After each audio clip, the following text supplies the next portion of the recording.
Hello YouTube, this is Frugal, and of course this is the brand new Pmdg 747 version 3, not beta.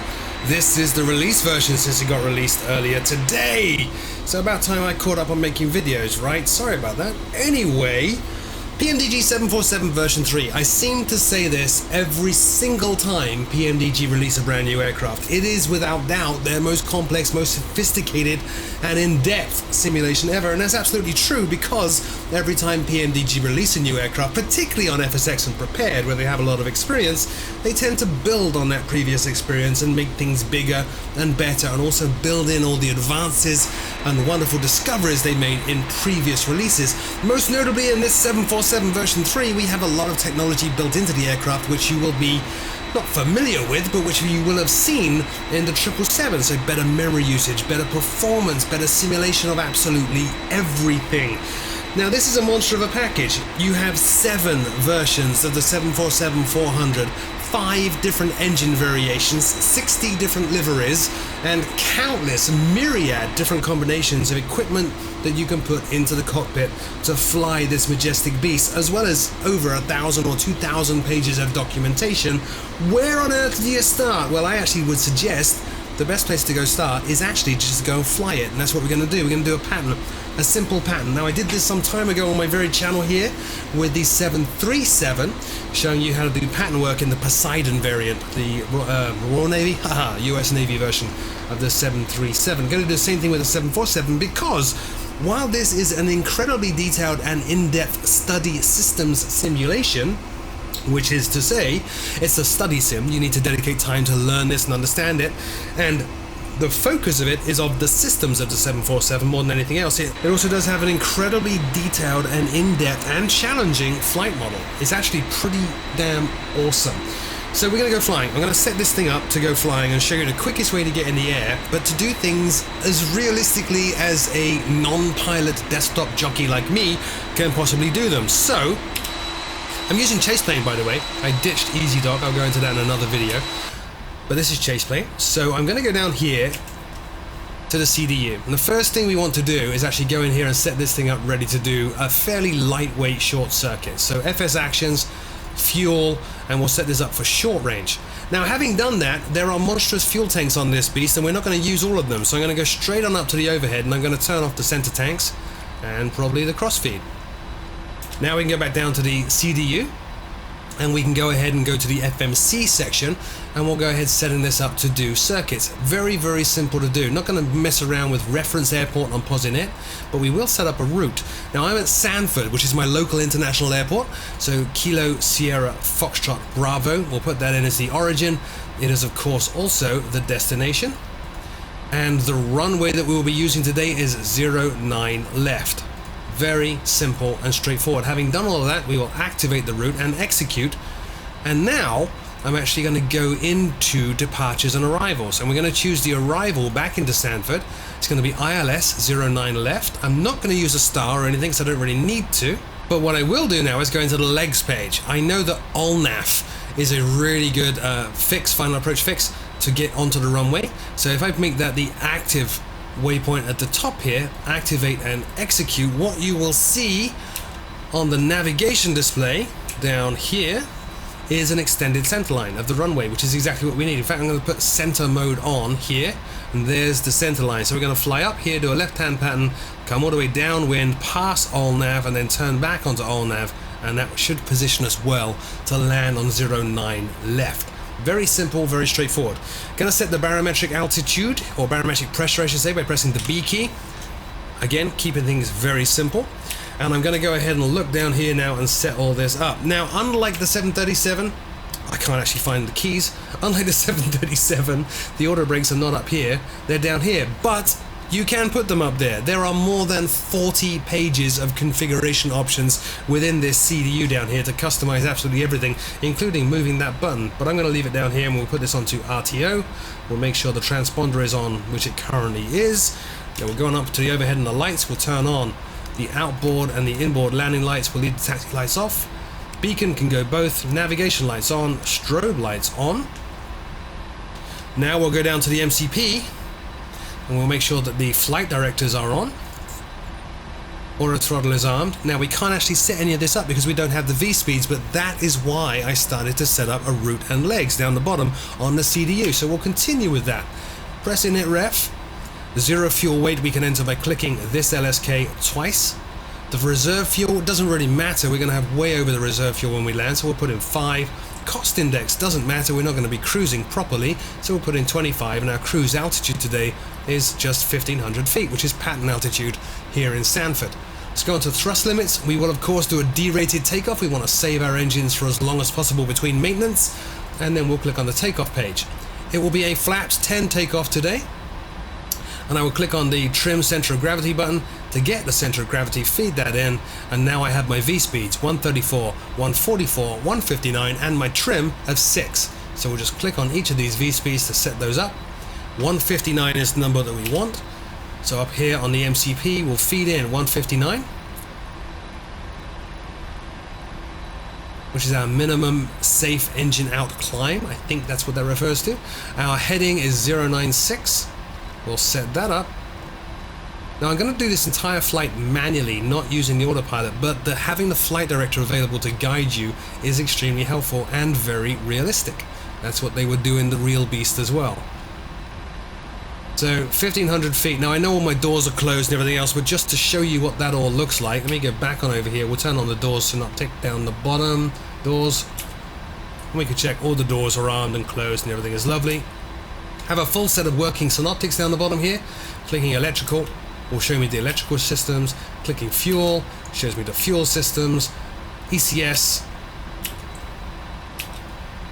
hydraulics, gear, and so on. Completely accurate simulation, by the way, of the interaction of the wheels with the ground, and tire pressures and temperature as well. It's pretty crazy stuff. The temperature simulation in this version of the 747 has been radically overhauled from the previous version. It's really quite staggering. Everything is done, I think. We are all configured and good to go. Let's pop outside once more and take an amazing look at this amazing aircraft. There it is. Notice I've got ground splash effects turned on, so you're seeing a reflection of the lights on the ground. Now notice also those massive wings and those monstrous engines. Those are key in the flight dynamics of this aircraft, as you're going to see. Flying this manually, what you'll find is that these wings generate a huge amount of lift when they're vertical. Oh, sorry, when they're horizontal like this. As soon as you start to bank the aircraft though, you will feel the nose-heavy tendencies of the 747 start to pull you groundward. So you'll see when we go flying, going to need quite a bit of back pressure to keep the nose up in some of those turns. It's I wouldn't say it's overly tricky or difficult to fly, but it is wonderfully satisfying to fly. Anyway, with all that done, let's make sure our trim is set up. It should be at 6 units. We're down there. In fact, I will zoom all the way down in. You can get a better view of this as usual.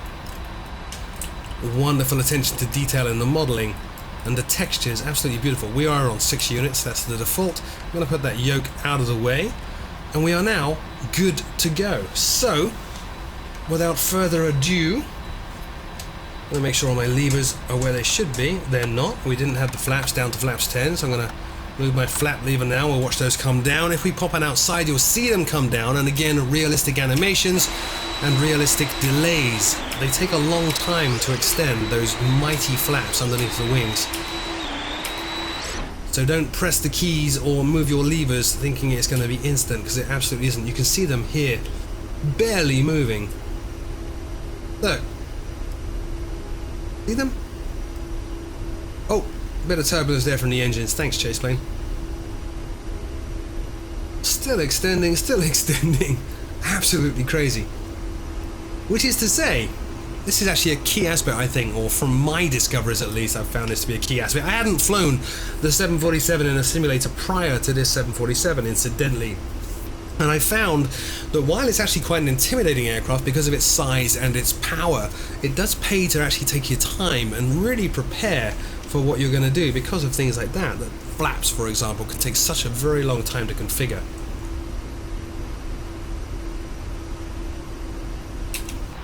Alright, so back into the cockpit. We have 10 degrees of flaps. It's green, it's showing 10. We have our V-speeds in, we got our barometric pressure all set, we have our route all set. Let's go flying. So I'm going to increase the engines here, pull the brakes off to about 40%. Once the engine's stabilized, I'm going to hit the toggle button on the side of my throttle. For you other guys who don't have that button, it's this click spot right here that I'm pointing to with the mouse. There we go. And having done that, I will advance my physical throttles to full. I found in testing that was kind of useful. Sometimes things would get a little bit out of sync and that would cause me problems, which is not fun. Now I do have the option turned on in the aircraft for the pilot not flying to call out V1, rotate and positive rate. Hopefully you'll hear those call outs in any second now. V1. V1. Rotate. Rotate.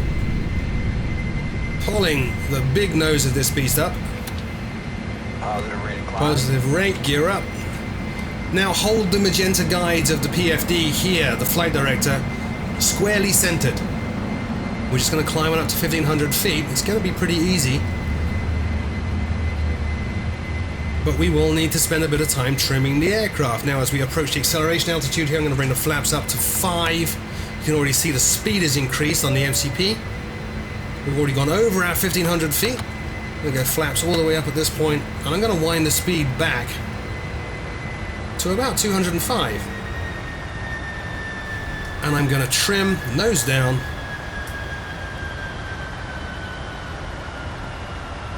I'm trying to get us back down to 1,500 and get the aircraft trimmed for the next bit. Oh, you can see a crossfeed config warning. Maybe I shouldn't have turned the crossfeeds off. I'm actually going to go flaps 5 at this point. There we are. So just look on up, we'll turn the crossfeeds back on. My mistake. 1,500 feet, so trimming now, just trying to get the aircraft nice and stable. And if you try this yourself, and I do encourage you to when you get the aircraft, you'll find this to be quite a bit of a challenge actually. It's good fun. Alright, so there we are stable. So now I'm going to turn onto my crosswind leg. So I'm going to turn 90 degrees to the left, so onto a heading of about 005 or 006 there. Now as I turn, watch, the nose is starting to drop, so I've got to apply a little bit of pressure here. I'm going to go heading select, by the way. Bit of pressure. Pulling the nose up, trying to not fall out of the sky. Not that we're going to fall out of the sky, it is a very aerodynamic beast, but I'm just demonstrating that it does have some unique characteristics if you're used to, say, a 737, an Airbus, or even a 777. Need to stay on top of this aircraft. Bringing the nose up, gently rolling out of the turn now. Trying to keep those magenta bars level. Went a little bit too high there. The eagle-eyed, I hope, have also spotted the performance is really quite good. Really quite good. On a par with the 777, if not better. Trimming again, 1,520. Doing pretty good, actually, at holding the altitudes here. Alright, get this nicely trimmed and on course. We're not on course yet. Still a little bit of a turn to go. Trying to keep the nose up. We'll say that's good enough, and we will now turn 90 degrees to the left, so about 275. I'm in heading select now, so the flight director automatically updating. We'll start rolling the girl around. Pulling the nose up again, pulling the nose up quite hard now. Really grateful of that amazing auto throttle system, managing my power for me, which is pretty much the only automation we're going to use in flying this today. There we go. Nice, solid, pretty level turn onto our downwind leg here at Orlando Sanford International on a late Tuesday afternoon.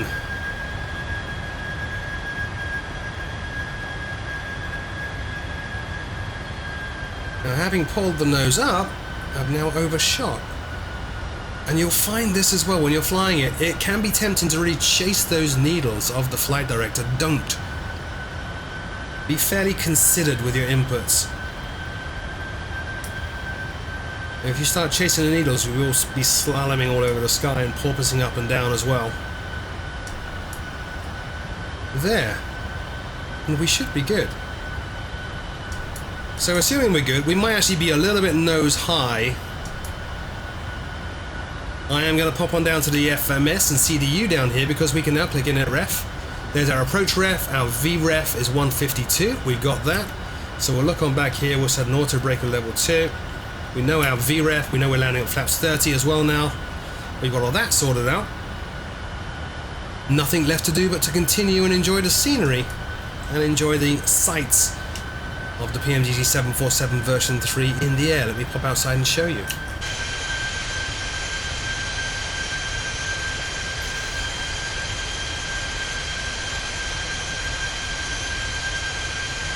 Really a stunning piece of art.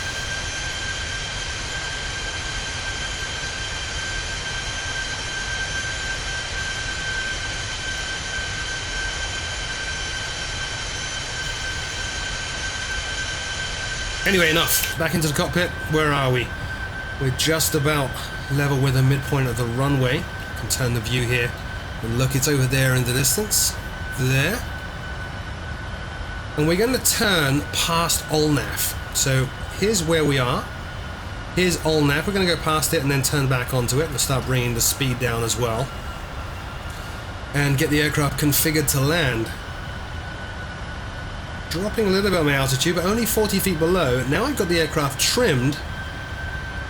It feels very fluid. It feels very natural. But you do need to stay on top of it. If you're not flying with the autopilot on, you do need to keep an eye on those needles, keep an eye on your airspeed, keep an eye on your rate of climb or descent, because with those big 4 engines, especially in this configuration with very little weight on board, the aircraft will get away from you if you don't really monitor what's going on. So there I am, pretty much level now, 1,500 feet, exactly where I want to be. We've passed the end of the runway. So now will be the time to start thinking, I think, well, maybe not. We'll go another mile or two, and then we'll bring the speed down to 180, go to flaps 10 already, and we'll turn onto our base leg.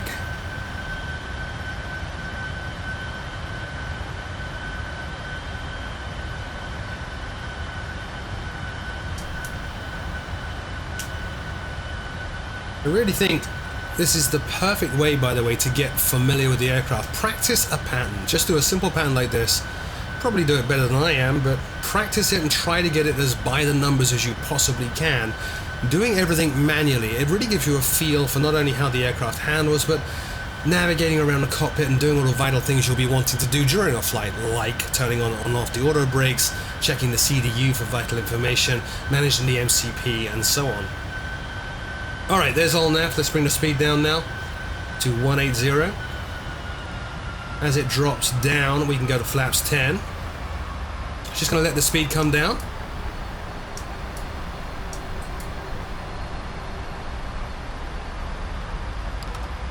There we go.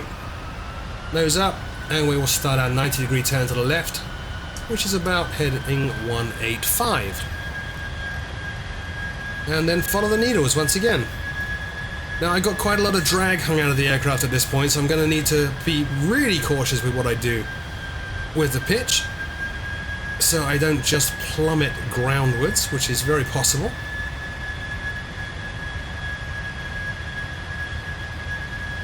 A little bit more bank angle, I think, to bring that vertical needle in. Pulling back on the yoke. We are too low. Very heavy aircraft. You really feel it if you have a yoke. There we go. Starting to roll out of this turn now.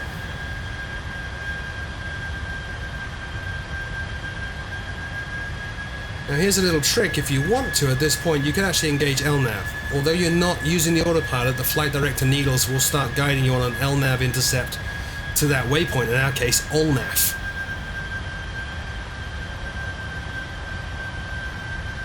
Alright, going to bring the speed down a little bit more.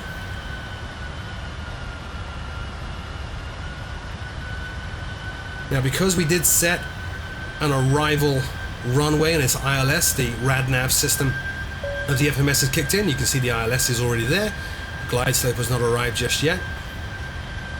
But what I will do is I will click LNav at this point. I'm going to ignore the fact it's trying to get me to turn to the right.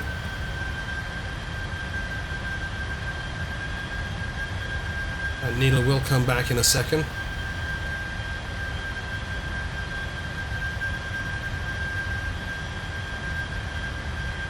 Let's bring the gear into the locked position now. There's the glide slope. So actually I'm not even going to need L now, am I? I can actually just go to localizer. Like so. Now the needle's doing what I would expect it to do.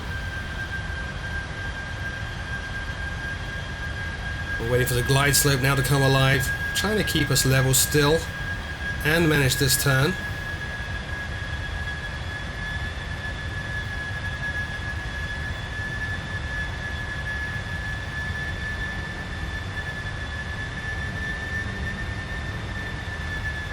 Heavy aircraft. Just following the needles.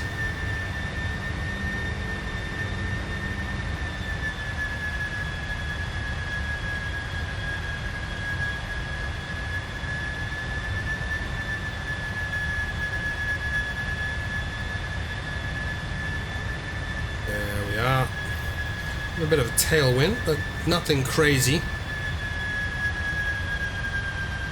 There's the glide slope, so approach, gear down. Once the gear are down unlocked, we'll go to flaps 20. I'll start bringing the speed down now though. Down to 160.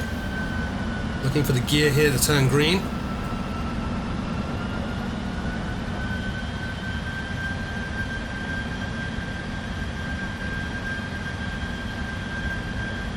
There we go, flaps 20. Bring that speed all the way down now to 152.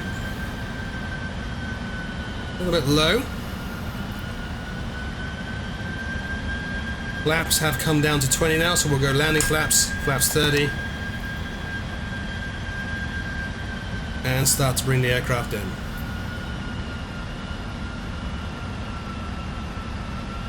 Feels a little bit high, get used to that feeling. The pilot in the 747 is many feet off the ground. When you land, it takes quite a few landings to get used to the fact, if you've never flown a 747 before, that you are so high off the ground. It's very hard to misjudge how close to the ground you are. It's something I'm still getting used to. 1,000. And no doubt will result in a typical, usual, frugal long landing. Looking good so far. Gonna get a little bit low there, so pulling the nose up. Gonna use the auto throttle all the way down. In other videos we will land without the auto throttle, but I just find with this beast, with those big powerful engines, the auto throttle is absolutely invaluable, and I understand it's not unrealistic to use it, even flying manually like this. As I said, I do have a tailwind, which is also not going to help in terms of my characteristic long landings. I'll try not to, but we'll see. I will arm the speed brakes at this point. Should have done it a bit sooner. Now I'm a little bit high because I was looking at the speed brake indicator rather than flying. Sync rate. Sync rate. We'll pull up. Sync rate. There we go. 100. Just that. It is going to go long. 50. 30. Feels like not 30, doesn't it? Yeah. And we're down. So throttles to idle. Let the nose come down. Reverses.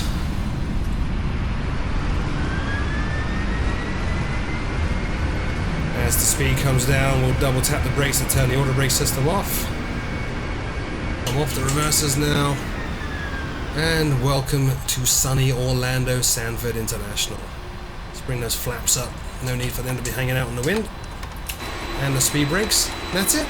That's all there is to it. It's actually a lot more challenging than it looks. And as I said, when I did this in the Poseidon, in the 737, it is well worth doing. You really do get quite familiar with the flight characteristics of the aircraft very rapidly.